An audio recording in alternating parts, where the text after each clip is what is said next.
అనంత కరుణామయుడు పరమ కృపాశీలుడు అయిన అల్లాహ్ పేరుతో. 6. అల్ అనం, పశువులు. సూరా పరిచయం. ఇది మక్కాలో అవతరించిన సూరా. ఈ సూరాలో పశువుల గురించి వచ్చిన ప్రస్తావన ఆధారంగా ఈ సూరాకు ఈ పేరు పెట్టడం జరిగింది. ఈ సూరా ముఖ్యంగా 2 విషయాలను నొక్కి చెబుతుంది. అవి ధార్మిక విశ్వాసం, ఈమాన్, ఇస్లామీయ మౌలిక సూత్రాలు. ఈ మౌలిక సూత్రాలు ఇస్లామీయ విశ్వాసాలకు పునాదుల వంటివి. దేవుని విశ్వ సామ్రాజ్యపత్యం, దైవ వచనాల అవతరణ, మరణాంతరం మళ్ళీ జీవించబడడం, తీర్పు దినాన శిక్షా బహుమానాలు మొదలైనవి ఇందులో ఉన్నాయి. ఈ సూరా అల్లాహకు ఉన్న శక్తి సామర్థ్యాలను, ఆయనకు మాత్రమే ప్రత్యేకమైన సృష్టించే శక్తిని విశీకరిస్తూ దేవుని విశ్వ సామ్రాజ్యపత్యానికి రుజువులు చూపించింది. అల్లాహ్ భూమి ఆకాశాల సృష్టికర్తగా ఈ సూరా స్పష్టం చేసింది.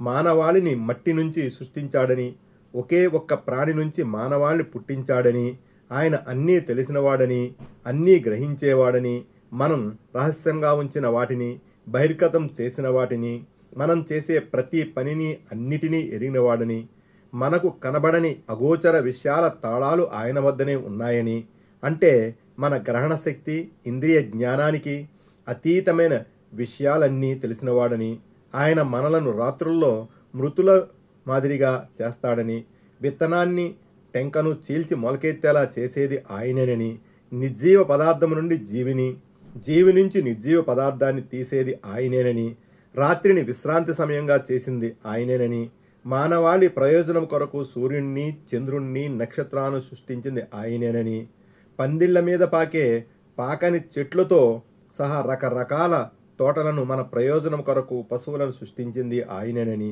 ఈ సూరా అల్లాహ్ గురించి విశదీకరిస్తుంది. అల్లాహ్ ఒక్కడే అని యూదులు, క్రైస్తవులు ఆపాదించిన విషయాలకు ఆయన అతీతుడని ఈ సూరా స్పష్టం చేసింది. అల్లాహ్ విషయంలో అబద్ధాలు కల్పించవద్దని ఇరు వర్గాలను హెచ్చరించడం జరిగింది. వాళ్ళు తమ సంతానాన్ని గుర్తించినంత తేలిగ్గా దివ్య ఖురాన్ అల్లాహ్ వచనం అన్న విషయాన్ని గుర్తిస్తున్నారని, కానీ ఆత్మ వినాశనానికి పాల్పడిన వాళ్ళు ఈ నిజాన్ని నమ్మలేకపోతున్నారని ఈ సూరా వ్యాఖ్యానించింది. క్రైస్తవులకు సంబంధించి ప్రత్యేకంగా ప్రస్తావిస్తూ విశ్వాన్ని సృష్టించిన అల్లాహకు అసలు భార్యే లేనప్పుడు కొడుకు ఎలా ఉంటాడని ప్రశ్నించింది. సృష్టి వెనక ఉద్దేశాలు, లక్ష్యాలను, భూమిపై మన ఉనికి ఉద్దేశ లక్ష్యాలను ఈ సూరా చివర్లో ప్రస్తావించింది. అల్లాహ్ దృష్టిలో మానవాళికి ప్రత్యేకమైన హోదా ఉందని ఈ సూరా తెలిపింది. భూమిపై మనిషి ఉత్తమమైన విధంగా వ్యవహరించాలని ఉద్బోధిస్తుంది. సూరా నెంబర్ 6, సూరతుల్ అల్ అన్ఆమ్. బిస్మిల్లాహిర్ రహ్మానిర్ రహీం. 6. అల్ అన్ఆమ్ సూరా. అవతరణ మక్కా. ఆయతులు 165. అపార కరుణామయుడు పరమ కృపాశీలుడు అయిన అల్లాహ్ పేరుతో. ఆయత్ నంబర్ 1. అల్హమ్దులిల్లాహిల్లదీ ఖలఖస్ సమావాతి వల్ అర్ద వజఅలజ్ జులుమాతి వన్ నూర్ సుమ్మల్లదీన కఫరూ బిరబ్బిహిం యఅదిలూన్. ఆయత్ నంబర్ 1. ప్రశంసలు, పొగడ్తలన్నీ భూమి ఆకాశాలను పుట్టించిన అల్లాహకు మాత్రమే శోభిస్తాయి. మరి ఆయనే చీకట్లను, వెలుగును తయారు చేశాడు. 1. చీకట్లంటే రాత్రి చీకటి అని, వెలుగు అంటే పగటి వెలుతురు అని దీని భావం. అవిశ్వాసపు అంధకారం మరియు విశ్వాస జ్యోతి అని కూడా దీనికి మరో అర్థం కావచ్చు. వెలుగు అన్న పదానికి వ్యతిరేకంగా చీకట్లు అనే బహువచనం ఉపయోగించడం గమనార్హం. ఎందుకంటే మానవ జీవితంలో కారు చీకట్లు కమ్ముకోవడానికి కారణాలు ఎన్నో ఉంటాయి. కానీ వెలుగు లేక జ్యోతి అనేది ఎన్ని విధాలుగా ఉన్నప్పటికీ మొత్తం మీద అది ఒకే సమగ్ర పదంగా ఉంటుంది. ఫతహుల్ ఖదీర్. విశ్వాసం లేక సన్మార్గం ఒక్కటే అయి ఉంటుంది కానీ అనేకం కావు అన్న భావనలో కూడా ఇక్కడ ఏకవచనం ప్రయోగించబడి ఉండవచ్చు. అయినప్పటికీ అవిశ్వాసులు ఇతరులను తమ ప్రభువుకు సమానులుగా నిలబెడుతున్నారు. 2. అంటే నిజ దైవానికి ఇతరులను భాగస్వాములుగా కల్పించి బహుదైవారాధనకు పాల్పడుతున్నారన్నమాట. ఆయత్ నంబర్ 2.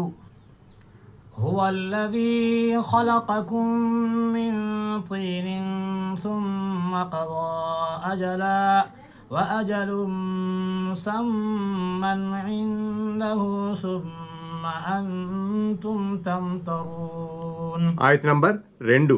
ఆయనే మిమ్మల్ని మట్టితో చేశాడు. 3. అంటే మానవ జాతికి మూలపురుషుడైన హజరత్ ఆదం అలైహిస్సలాంను దేవుడు మట్టితో చేశాడు. మరో అర్థం ఇది: మీరు తినే ఆహార పదార్థాలన్నీ మట్టి నుంచి ఉత్పత్తి అవుతాయి. ఈ ఆహారం ద్వారానే మీలో వీర్య కణాలు తయారవుతాయి.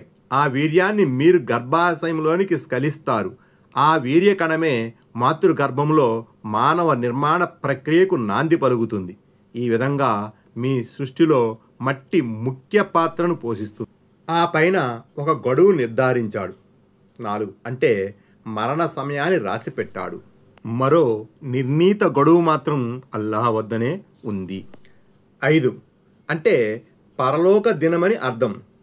అది ఎప్పుడు సంభవిస్తుందన్నది అల్లాహ్కు మాత్రమే తెలుసు. అయినా మీరు సంశయానికి లోనై ఉన్నారు. 6. అంటే ప్రళయదనం నెలకొనే విషయంలో అవిశ్వాసులు, బహుదైవారాధకులు తీవ్రమైన సంశయానికి లోనయ్యారు. తాము మరణించి మట్టిలో కలిసిపోయిన తరువాత తమను తిరిగి బ్రతికించడం ఎలా సాధ్యమవుతుంది అన్నది వారి సందేహం. మిమ్మల్ని తొలిసారి ఎలా పుట్టించడం జరిగిందో మలిసారి కూడా అలాగే బ్రతికించడం జరుగుతుందని అల్లాహ్ సెలవిచ్చాడు. యాసీన్ సూరా.